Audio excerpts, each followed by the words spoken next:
Buenos días, mi nombre es Juan de Benito, soy médico urólogo perteneciente a la Cátedra de Urología del Hospital Nacional de Clínicas.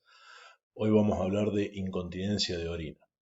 Para hablar de incontinencia de orina tenemos que definirla y sabemos que incontinencia es la pérdida de orina por el orificio natural, o sea, la uretra, cuando la presión vesical supera la uretra. La Sociedad Internacional de Continencia la define como cualquier pérdida de orina involuntaria. Bien, los tipos de incontinencia que tenemos lo vamos a ver desde la perspectiva del paciente o la paciente y que nos relatan. Hay pacientes que llegan diciendo que tienen pérdida de orina cuando tosen, ríen o estornudan. Probablemente esto nos irá enfocando hacia una incontinencia de orina de esfuerzo. Otras pacientes que dicen que pierden cuando porque tienen urgencia, no llegan al baño, tienen polaquiuria, o sea, aumento de la frecuencia, y esto estaremos seguramente frente a una incontinencia de urgencia. Otras pacientes refieren que pierden cuando, o sea, de que tienen urgencia, que tienen aumento de la frecuencia, pero también pierden al toser o estornudar. Probablemente esta sea una incontinencia de orina mixta. Otros pacientes dicen, y en este caso generalmente da más para los pacientes masculinos, que les cuesta orinar, o sea, tienen disuria, que tienen polaquiuria, que o sea, aumento de la frecuencia, y una sensación de vacío incompleto. Probablemente estaremos frente a una incontinencia por rebosamiento. Y por último, los pacientes que refieren que se dan cuenta cuando ya están mojados y eso habla de una incontinencia refleja. Pero esto, bueno, este es el comienzo, ¿no es cierto?, en el interrogatorio. Una vez que vamos a hablar de las incontinencias, sobre todo de esfuerzo y de urgencia, porque son las más prevalentes. Bien, la incontinencia de orina de esfuerzo es la pérdida involuntaria de orina durante el ejercicio tos estornudo y es cuando la presión vesical, a partir de un aumento de la presión abdominal, excede la resistencia uretral. Para que esto ocurra, tenemos dos mecanismos fisiopatogénicos. Uno de ellos es cuando el defecto está en el soporte anatómico de la uretra, o sea, la fascia pubocervical que se ve en el gráfico. Esa fascia pubocervical es una fascia, una especie de tela que se extiende entre el pubis y el cuello del útero, ubicado por debajo de la uretra y vejiga y por delante de la cara anterior de vagina. Bien, cuando esta fascia sufre y sufre por los partos vaginales, sufre por el peso del recién nacido, generalmente por encima de 4.000 gramos, sufre por la pérdida de estrógenos, o sea, del tenor estrogénico en la perimenopausia y menopausia. Entonces, cuando esa fascia sufre, se pierde el soporte de la uretra y por lo tanto estamos ante una hipermovilidad uretral. Para explicar un poco esto, hay una analogía, ¿no es cierto?, de un bombero que pisa una manguera sobre un terreno sólido, que sería esa fascia pubocervical funcional. Entonces, al tener ese soporte, ¿no es cierto?, en buenas condiciones, el agua no va a pasar por la manguera. Mientras que si ese soporte se vuelve débil, o sea que esa fascia empieza a fallar por estos mecanismos que habíamos descrito, entonces no hay contra qué comprimir esa manguera y entonces el agua va a pasar, produciéndose entonces la incontinencia de orina de esfuerzo. El segundo mecanismo fisiopatogénico por el cual también se pierde orina al hacer esfuerzo es porque la uretra tenga lo que se llama deficiencia de esfinterina intrínseca. ¿Qué quiere decir esto? Que el tejido uretral y periuretral empiezan a adelgazarse por falta, justamente por tener también receptores estrogénicos. Al no haber un buen tenor estrogénico, esa almohadilla que se da en la submucosa, alrededor de la uretra, deja de funcionar y entonces la uretra pasa a ser un tubo rígido por el cual la orina pasa sin ningún tipo de resistencia. Ahora, ambos mecanismos pueden coexistir y coexisten hasta en un 70%. Si nos vamos hacia el extremo de la hipermovilidad uretral pura, ahí se encuentra la incontinencia de orina tipo 1. Mientras que si nos vamos hacia el extremo de la deficiencia de anfitriona intrínseca, ahí nos encontramos con la incontinencia de orina tipo 3, que es la más difícil de tratar porque es la más severa, ¿cierto?, en cuanto a síntomas. La incontinencia de orina de urgencia es la pérdida involuntaria de orina acompañada o inmediatamente precedida por urgencia. Para esto vamos a definir urgencia y urgencia es el deseo súbito, repentino de orinar y que es difícil de diferir. Cuando hablamos de incontinencia de orina de urgencia, nos estamos refiriendo generalmente a un síndrome, el síndrome de vejiga hiperactiva. ¿Y qué es este síndrome? Es un síndrome clínico caracterizado por urgencia, con o sin incontinencia de orina. En este caso, si estamos hablando de incontinencia, va a ser con. La urgencia es el síntoma cardinal y generalmente estas pacientes también presentan nocturia, o sea, aumento de la frecuencia nocturna y aumento de la frecuencia diurna. En cuanto a la distribución de las incontinencias de orina, en la incontinencia de orina mixta vamos a encontrar que en un 50% se da incontinencia de orina de esfuerzo, en un 20% incontinencia de orina de urgencia y en un 30% coexisten ambas incontinencias.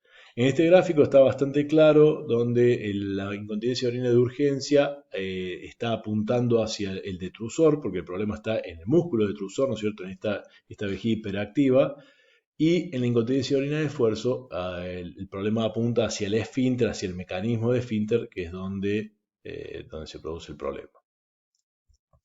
Bien, ¿qué hago frente a esta pérdida de orina?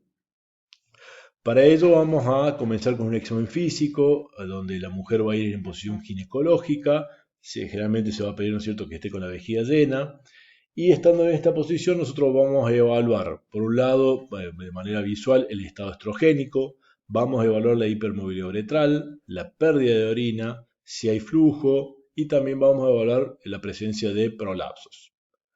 Para nosotros poder dar cuenta de la hipermovilidad uretral, vamos a hacer una prueba del cotonete, o test del cotonete, donde en este gráfico a la izquierda muestra una pelvis femenina, ¿no es cierto?, con un hisopo que está estéril y lubricado colocado en la uretra, y ese hisopo va a tener, una vez colocado, va a tener una posición que se llama basal. A partir de ahí se le va a pedir a la mujer que tosa o que haga esfuerzo, ¿no es cierto?, de prensa abdominal, y si la fascia pubocervical está debilitada, entonces la uretra va a excursionar. Y si esa excursión desde el plano basal se da en un ángulo de más de 30 grados, podemos aseverar que estamos frente a una hipermovilidad uretral. También vamos a objetivar la incontinencia de orina, ya que tenemos, ¿no es cierto?, que dar fe de que esa incontinencia se está dando realmente por uretra y no por otros lugares que estaríamos haciendo alusión a fístulas. Vamos a evaluar también la presencia de prolapsos. ¿Por qué? Porque generalmente se dan por causas similares y también pueden coexistir. Podemos tener incontinencia de orina sin prolapso, podemos tener también prolapso sin incontinencia de orina. Lo real y cierto es que tenemos que evaluar ese prolapso y para ello utilizamos la clasificación de POPQ, que se llama, o por las siglas en inglés, pero es la cuantificación de prolapso de órganos pélvicos, que es una clasificación internacional, que es la que se usa actualmente para nosotros poder comunicarnos con nuestros pares, ¿no es cierto?, de una forma más precisa. Para ello vamos a tener puntos fijos, ¿no es cierto?, en vagina, y según esos puntos, si son positivos o negativos, nos van a dar una idea mucho más acabada de que el prolapso, estamos hablando del mismo prolapso entre colegas. Bien, hemos hecho el examen físico, ahora lo que necesitamos es ver qué vamos a pedir como estudios complementarios. Por un lado vamos a pedir un laboratorio donde según el lugar donde trabajemos será un sedimento, y si el sedimento es patológico pasaremos un urocultivo o directamente pediremos urocultivo. ¿Para qué?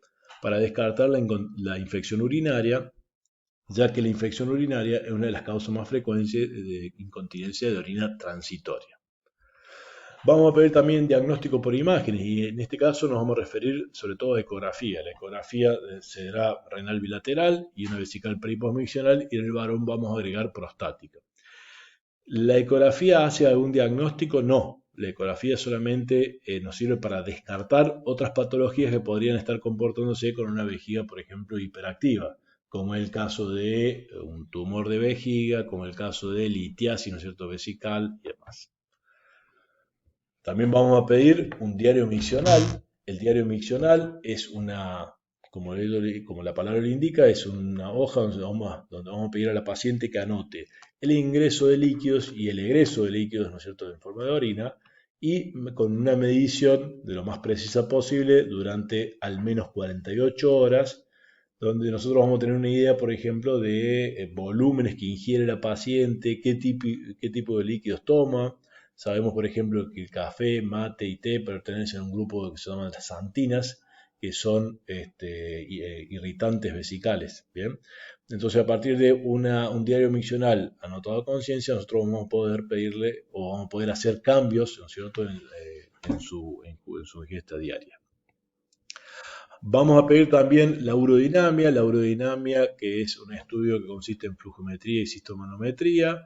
Este estudio lo que intenta es remediar un ciclo normal de llenado y vaciado vesical, y es un estudio que se realiza para valorar de forma objetiva el funcionamiento del esfínter y de la vejiga, como decíamos, en la fase de llenado y en la fase de vaciado vesical, ¿bien? Intentando reproducir los síntomas de la paciente.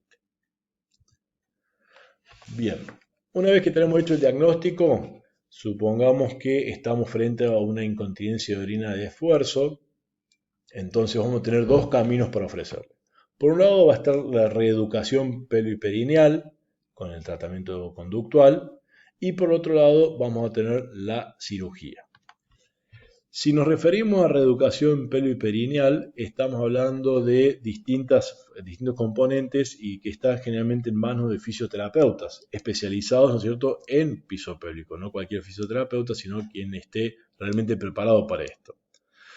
Dentro de los armamentos, digamos, dentro de la reeducación pelviperineal, nos encontramos con entrenamiento muscular del piso pélvico, que es un programa de ejercicios dirigidos a tonificar y fortalecer la musculatura perineal. Vamos a tener tratamientos conductuales, donde nosotros vamos a instruir a la paciente de cuáles son los mejores periodos, ¿no es cierto?, digamos, o cómo orinar en el sentido de tiempos, ¿no es cierto?, respetando pausas donde no se pase, por ejemplo, más de 3 horas, ¿no es cierto?, para ir a orinar, para no tener una vejiga que no esté súper llena. Y después, entre las armas, ¿no es cierto?, que tiene la reeducación periperineal, también encontramos el biofeedback, la electroestimulación y la neuromodulación periférica, que todas hacen referencia, ¿no es cierto?, a un mejor entrenamiento de los músculos del piso de la pelvis, para que, si esos músculos están en un funcionamiento normal, las fascias, que son en definitiva todos los mecanismos de soporte que tiene la pelvis, estén en buen funcionamiento. Y uno de los puntos más importantes a destacar es el ejercicio, o digamos la mejoría del aspubo rectal, que el aspubo rectal es la parte más interna, ¿no es cierto?, que hace el hiato urogenital, para que nosotros con estas medidas vamos a reforzar sobre todo ese aspubo rectal, ¿no es cierto?, parte de la plancha muscular de la pelvis.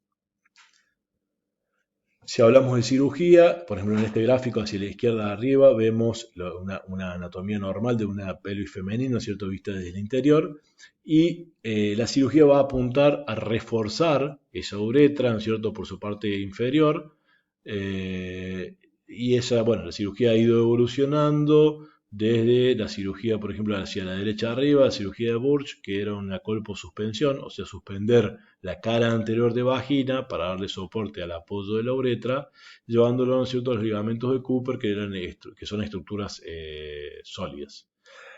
Bien, esa cirugía ha ido evolucionando y hoy en día contamos con cinchas o cintas de polipropileno, que son pequeños pedacitos de malla, ¿no es cierto?, acintados, que se colocan, como ustedes ven por abajo a la derecha, se colocan por debajo de la uretra, en la zona media de esa uretra.